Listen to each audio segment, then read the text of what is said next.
자, 오늘은 관심 있게 봐야 될 코인에 대해서 한번 체크를 해 보겠습니다. 자, 오늘의 관심 코인은 1위에 있네요. 상승 1위, 6.68% 상승하고 있는 헤데라 종목을 좀 알아보겠습니다. 자, 헤데라 우리가 봤을 때 좀 흐름이 좋아질 수가 있어요. 이번에 전체적으로 보니까 추세도 넘어갔고 다시 좀 수급이 거래량이 살짝 붙으면서 12월 18일 날 반등은 좀 2% 정도 줬는데 그 이후에 기준점을 크게 벗어나지 않고 다시 단기 고점 위로 좀 올라와 준 상태입니다. 그래서 405원이 종가로 넘어가게 된다면 405원 이 종가로 넘어가게 된다면 한번 슈팅이 나오지 않을까. 지금 올라가고 있는 6%의 상승보다 조금 더 올라갈 수 있는 반등폭이 발생이 좀 될 것 같습니다. 그래서 지금 전체적인 어떤 흐름들 중에서 오늘 기준에서는 헤데라가 가장 모양이 좀 좋아 보이기 때문에 여러분들께서 좀 필히 관심을 갖고 좀 봐야 되지 않을까라고 좀 보여지고요. 주봉에서 놓고 봤을 때도 이때 하락된 게 보여요. 한 4주 동안 하락이 됐죠. 위에서 4주 동안 하락이 됐는데 벌써 절반 정도 좀 회복이 됐습니다.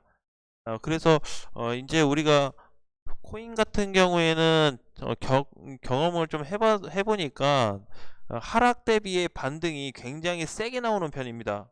하락 대비해서. 그래서 지금 자리도 나쁘지는 않지만 405원이 확실하게 돌파가 된다면은 500원까지 또는 480원 정도까지 반등 가능성이 좀 나올 거라고 좀 보고 있어요. 그래서 현재 위치에서 단기 저항을 돌파한 코인이면서 추세도 넘어갔고 거래도 약간 좀 붙었고 지금은 아직 넘어갔다고 확답을 할 수가 없습니다. 오늘 장중에 408원까지 갔다 왔는데 그거 중요하지 않아요. 그래서 과연 이제 종가 자체를 언제 좀 만들어 줄 거냐. 꼭 오늘이 아니라 그래도 요 자리를 넘어가서 끝나는 날이 좀 나와야 돼요. 그래야 단기 저항을 좀 넘어간 자리이기 때문에 추가 상승을 좀 기대해 볼 수가 있습니다. 그래서 지금 다른 코인들도 물론 괜찮은 코인들도 있을 수 있지만 충분한 조정을 조금 만들어 주고 있다. 조금만 더 있으면 이제 일주일만 더 있으면 거의 한 달간의 좀 조정이 나오거든요. 그래서 한 달 이후에 추가 상승을 좀 기다려 보는 것도 나쁘지 않을 것 같고요.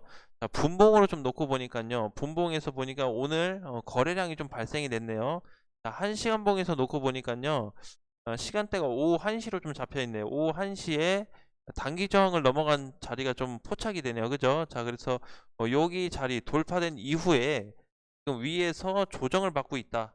만약에 얘가 밑에까지 좀 눌린다 그래도 뭐 크게 변수는 없을 것 같아요. 현재 위치에서는. 그래서 헤데라 현재 위치에서는 390원 돌파 이후에 현재까지 좀 축을 중심을 유지를 해주고 있을 뿐더러 거래량도 다시 들어왔고 오히려 추가 반등 시 이 분봉에서 보시면은 이제 420원으로 좀 잡히는데 그죠? 여기까지 저항이 그래서 405원 돌파 시에는 420원까지 단기 흐름으로도 공략이 좀 가능할 것 같습니다. 그래서 길게 보나 짧게 보나 뭐 상관은 없는데 단기 대응도 좀 될 거면서 추가 상승이 좀 빠르지 않을까라는 좀 생각이 들고요.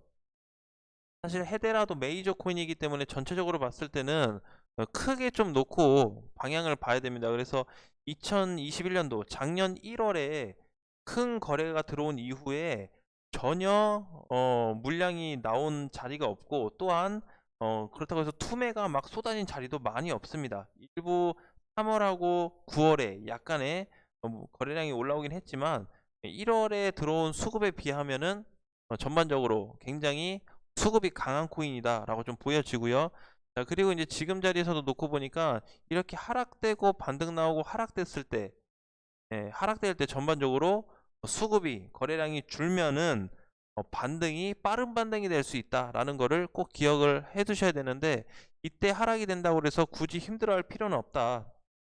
그래서 우리가 이제 거래를 좀 보면서 수급을 보면서 그 다음에 저항 돌파의 기준으로 좀 놓고 보고 예산만 좀 한다면 충분히 대응을 할 수 있는 부분이기 때문에 큰 어려움 없이 단기 공략으로도 충분할 뿐더러 관심을 좀 가져야 되는 코인이다 라는 말씀을 좀 드리겠습니다.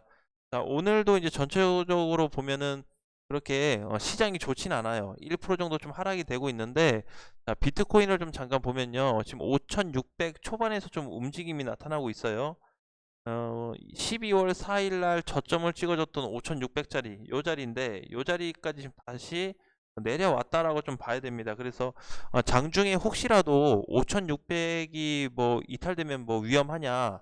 전혀 그렇진 않아요. 5,600에 대한 이탈이 된다고 해서 위험한 건 아닌데, 어쨌든 저때 저점을 찍어준 자리이기 때문에 이번에도 그 저점이 깨진다면은 조금은 더 밀릴 수 있지만, 큰 폭으로 내려가는 하락세는 크게 발생될 것 같지는 않습니다. 그래서 현재까지의 움직임으로 놓고 봤을 때 지지선도 분명하고, 약간의 저 추세를 좀 이탈해서 아쉬움은 있지만, 한번 깨졌다 올렸다가 다시 깨트린 상황인데, 과거처럼 뭐 크게 급락시키는 자리가 아니고 계속 횡보세를 좀 주고 있는 자리죠. 그래서 조금 뭐 더 밀려봐야 한 1, 200만 원 정도는 예상은 해볼 수 있지만, 큰 폭의 12월 4일처럼 막 붕괴됐던 10% 하락이라든지 그런 부분은 지금 당장에 우리가 좀 보기에는 너무 앞서가는 거 아닌가라고 좀 생각이 들고요. 또 한 가지 이제 옵션 사항인데요. 제가 이제 오늘 저기 주식 시장을 좀 봤어요. 주식 시장을 체크를 했는데 뭐가 조금 보였냐면, 어, 코로나 관련주들은 굉장히 많아요. 그쵸?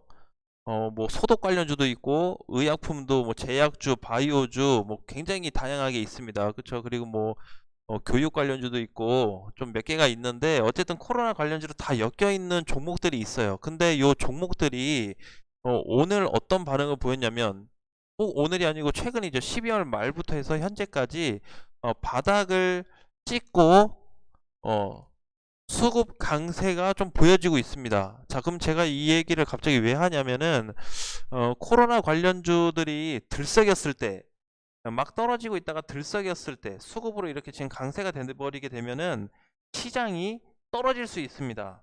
즉 시장이 꺾일 수 있다라는 거죠. 근데 그 시장이 꺾일 때 코인 시장도 꺾였습니다. 그죠? 예, 그래서 코인 시장도 꺾였기 때문에 지금 얘를 좀 월봉으로 보니까, 자, 이게 이제 비트코인 월봉이거든요. 근데 월봉을 이렇게 좀 보니까요, 2020년 1월에 그 코로나가 발생이 됐거든요. 근데 코인 시장에는 좀 반등이 나왔었어요. 그리고 하루 올랐다가 3월 달에 25%가 빠졌습니다. 비트코인이. 그래서 이제 한창 우리가 마스크 쓰고 막 이제 다닐 시기, 그다음에 코로나가 막 확산이 되고 중국하고 막 유럽 다 내용이 나오면서 이제 그때 좀 커졌는데, 그때 조금 약간 출렁임이 좀 있었어요. 그래서 올해에도 혹시라도 이제 여기 제가 써드린 것처럼 뭐 코로나 관련주 애들이 반등이 나온다면, 그 흔들거리는 한 달은 하락이 좀 될 수 있다라는 부분을 참고사항으로 좀 아셔야 될 것 같습니다. 그래서 큰 폭으로 크게 밀릴 것 같지는 않은데 이미 이제 선반영이 됐기 때문에, 그래서 약간의 흔들림은 있을 수 있지만 완전히 뭐 다 팔고 도망갈 정도로 나 살려라 정도는 좀 아니라고 좀 보기 때문에, 현재 주식시장의 좀 흐름이 이렇다라는 거를 참고로 알고 계시자는 얘기이기 때문에 확인만 좀 하시고요. 자, 그리고 그러면 이제 바닥을 찍고 나서 수급 강세가 나오게 된다면은 뭐 비트코인, 그다음에 주식시장 하락 예상을 해볼 수가 있습니다. 이거는 포인트로 좀 잡고 있어야 돼요. 그래서 우리가 무얼 매매를 하든지 간에 현재 시장이 이렇게 갈 거야 라는 부분을 좀 알아야 되고요. 그리고 또 한 가지, 이게 이제 첫 번째고, 두 번째는 미국 증시가 너무 과열이 돼 버렸습니다. 요즘에 계속 올라가고 있죠. 미국 증시가 살짝 빠지면 또 막 가고 살짝 빠지면 또 가고 했는데, 물론 이제 어제는 좀 밀리긴 했지만, 어제도 사실상 빨간불은 켜서 끝났죠. 예, 빨간불은 좀 켜서 끝났는데 그렇게 크게 올라간 건 아닌데, 지금 계속 과열 상태에 좀 머물러주고 있으면서 동시에 코로나 관련주 애들이 좀 들썩이고 있다라는 거를 참고하셔가지고, 너무 많은 비중보다는 오히려 차라리 떨어질 때 한 방에 다 사지 마시고, 떨어질 때 조금씩 사 모아가는 전략을 한번 코인 시장에서 해보는 것도 괜찮겠다. 그러면서 동시에 가끔씩 이제 헤데라처럼 이렇게 좋은 코인이 좀 나온다면 한 번씩 공략해 볼 수 있는, 포인트가 좀 잡히는 부분에서 공략해 볼 수 있는 코인들도 한 번씩 좀 나올 거라고 좀 보고 있습니다. 그래서 지금은 약간 시장이 좀 위축돼 있다라는 것만 알고 우리가 코인 시장을 좀 대응을 했으면 좋겠습니다. 자, 참고 사항으로 좀 들으시고요. 만약에 이제 뭐 BTC 같은 경우에 추가 반등이 좀 많이 나올 수 있어요. 전에 이제 보니까 업비트에서 원화 쪽에 애들이 다 빠지면은요, BTC 쪽도 빠지긴 하는데, 이렇게 뭐 프로메테우스나 레이브 코인 개별로 하나씩 있는 애들 있죠. 뭐 셀로나 크로미아 요런 애들이 또 역방향으로 반등이 나와요. 그래서 이건 그냥 제 개인적인 생각인데, 자, 비트코인에서 어 원화와 BTC 흐름이 다르다라고 좀 보여져요. 그래서 어 상승은 원화, 하락은 BTC라고 좀 보여집니다. 이게 무슨 얘기냐면은 상승할 때 원화가 상승하게 되면은 이제 코인들이 올라가는 거죠. 시장이 전체적으로 하락할 때는 BTC가 간다는 얘기입니다. 그래서 약간 엇박자로 보통 이제 하락할 때 많이 봤는데, 그때 언제죠? 작년 중순에 코인들 막 다 상패액이 나왔을 때도 보니까 BTC 쪽은 굉장히 활성화가 됐어요.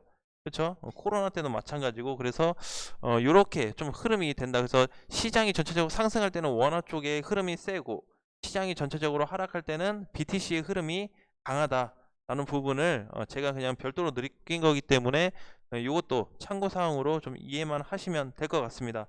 자, 오늘 장도 수고 많으셨고요. 또 다음 시간에 좋은 내용으로 찾아뵙겠습니다. 수고하셨습니다.